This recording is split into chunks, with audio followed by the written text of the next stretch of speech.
Hi everybody, it's Streetcar Old Man today. We're out here on a cloudy, cool Tuesday morning, June something, 28th, 29th, 31st, 32nd, 42nd, I don't know. Doesn't matter anyway. And we're running a charter car for Brent Carlson today, and Pat Cosgrove and I will be operating, and we're going to just have a little short clip here and there, depending on everybody. You remember my video from last summer when we had this car out in August, and I showed you the whole operation, and I just review this with you for those of you who like streetcars. We start with this. This is the ignition key.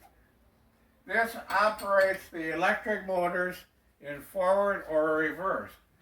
When the controller is completely closed, we can move to forward or we can move to reverse. The purpose of backing up a streetcar is in Minneapolis and St. Paul, the lines at the end were constructed with Ys. In other words, we would stop and back into a side street and then come back out on the other end of the line and go in the opposite direction. So that was the purpose in having reverse. Once in a while you'd have to back up a streetcar because you got too far into the intersection or something else, but that was an unsafe move. The next part of the operation is the controller. It operates at notches, and each notch adds more voltage to the motors. So that's simply how that goes. The brake handle, if you can see it around the fare box, is spring-loaded. And the purpose of this spring load is if the motorman collapses, this handle will set the brakes. The brakes are fully set right now. This handle, if you can see it around the fare box, this handle reverses the air control to the brakes. There's a box in the back of the streetcar that we can use to back up when we're going into Ys. And the fare box, you know about the Johnson D fare box. We've gone over that many hundreds of times. And this motorman carries a changer. Back in the early days of streetcars, you could get on and the motorman would make change for you. No transit system that I know of in the world accepts change, makes change anymore. You have to have exact fare or fare cards or something else. What am I missing? Oh, in the early 50s, pneumatic windshield wipers were added. Before that, there was a big scissor type windshield that had a handle that you pull down and it pulled the wiper down and back up again. That was changed to an automatic wiper now. This is the whistle. I'm not going to toot it. We're in a residential neighborhood. It's 10 a.m. Some people are still sleeping. What have I missed, Pat? Oh, the floor controls. Can you see that? Can you see the pedals? Okay, there are two. One is a little knob like a headlight dimmer switch. It rings a bell. This operates sanders. Oh, that's the pneumatic bell. Here's the sander pedal over here. In slippery weather, there was sand available that sprayed on the track for better traction. So anyway, okay. Well, that's it for now. Our guests of honor are here, so. That's quiet again. We're in forward, so the notch one to go forward, 2, 3, 4, 5. You just notch your way up. Now, going forward and all that is the easy part. Stopping is also easy. Stopping without throwing everybody through the windshield, however, is It's not as easy. Yeah. That's the part that takes. Yeah. Is the brake progressive or is it? It's all one? non-self-lapping. Okay. So I'll kind of show you how it works here as we go. So we release the air. We're going to give it a speed. Give it a little bit of speed here. Now to start applying the brake, get the power off. Watch the needle. It's starting to apply. But it doesn't really release. It's going to continue to apply and gradually slow it down. So getting to stop where you want without a jerk is the trick. That just takes a little bit of practice. Okay. Now I did that there and there was no jerk, but then I kind of slid into it. If we're pulling into the station like we just did, you gotta, you could creep up to it, Yeah. but you're also going uphill, so it's a little tricky. So you gotta have the kind of the art to doing it. Yeah. At the other end of the line where the other platform is, the track just ends. Oh. Yeah. So you don't want to go off the end of the Well, track, choose it obviously, out for there. obvious reasons. Yeah. That would be a little tricky as well. And as we come up to the bridge here, there's actually a stop there, where and then it's a legal stop, and there you're trying to line the door up with the stairs about this wide. Wow. So it's a little bit of an art, Yeah.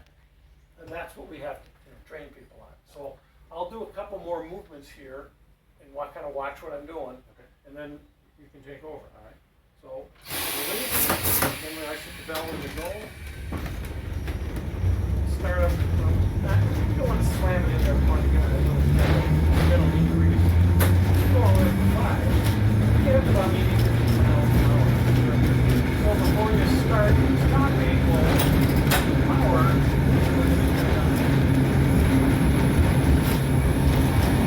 Everybody has a technique. I can get it and then take some of this speed off.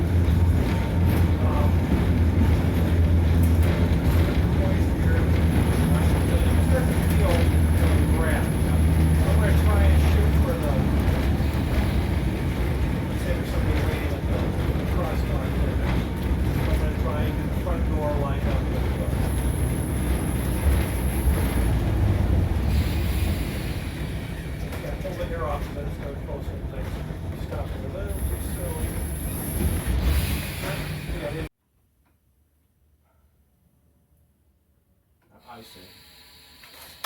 You can hear the air dumping and you can watch it. You can rack up the speed a little bit.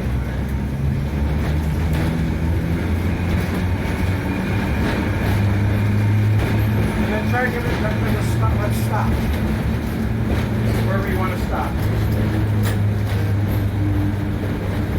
Feel for the element brake.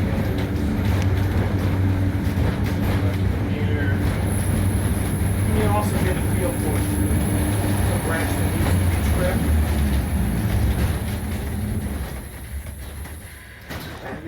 An interlock, the motor won't kick in unless things are off anyway, but I usually turn it all the way off and then apply. Everybody kind of develops their own technique. Yeah, I can it's art. Let's try another stop or two. Alright. So you want to stop at that? Well, look for a target, aim for something that you want to try and stop at. We'll let that squirrel do it. Squirrels and chipmunks, there's a lot of them. I had to come to a stop one time for a flock. That wouldn't get out of my way. Because he has to put that lever up in the middle position. Okay. Otherwise, that doesn't push the brakes. So, here we go. All right. All right, so go ahead.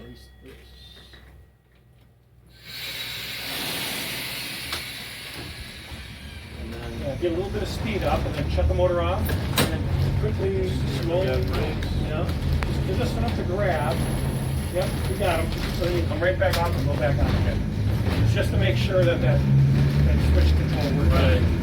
If we didn't, then we'd be putting that brake. Right.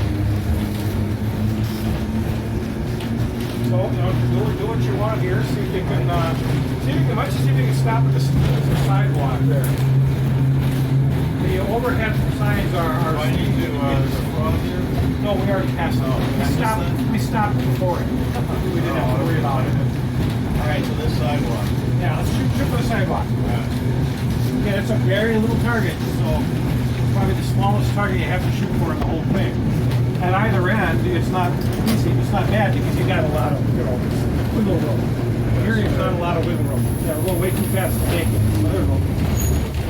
Oh, I missed it. No, yeah. Again, he's working on it, so it's not working on it. Okay, that was your acknowledgement, so Okay. just go up to about the switch, and then we'll come forward again. You said stop at the switch? Yeah, go up about to the switch, Okay. and then once you drive back again, and then you can drive back. You know, once you drive back, maybe go ahead and watch.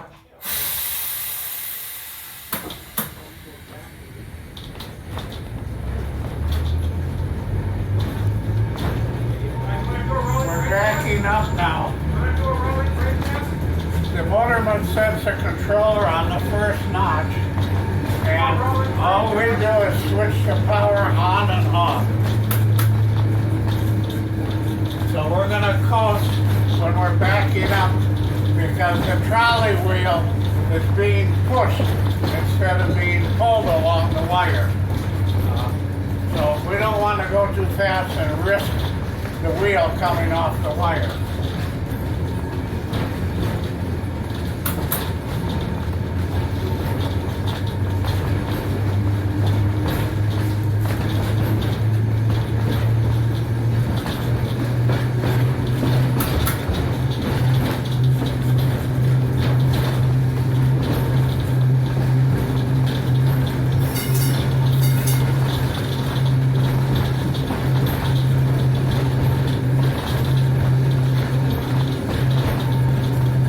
That old machine.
Other than the motor switching on and off, the brake works the same as the front. This is totally released. This is adding air. This is holding the amount of air you added. And this again is spring-loaded. In case I drop dead, the car will stop. Applied, there is a valve or a relay that cuts the power off to the motors. So the motors can't operate if there's air in the brake system. Well, there you have it. I hope you enjoyed that little trip on the Como Harriet streetcar line. When somebody charters a streetcar, they're given the opportunity, if they request, a chance to operate the car under the close supervision of the duty foreman, who is the conductor of the streetcar, the boss. So Pat Cosgrove was the duty foreman today, and I was the second operator, and a friend of Brent Carlson, who you've seen on bus videos, brought him over today because he wanted to try and run a streetcar. The trickiest part is learning the brakes, as you will see. And so this was just a little venture outside, break away from the bus business for a minute. I hope you enjoyed it. Comments, please. You hear that from all of us, but we do like comments. It's not a case of us being insecure. It's a case of let people see what you have to say. So that was a brief jaunt on the Como-Harriet streetcar line this morning, June 29th, 2021. I believe it's a Tuesday. Thanks, bye.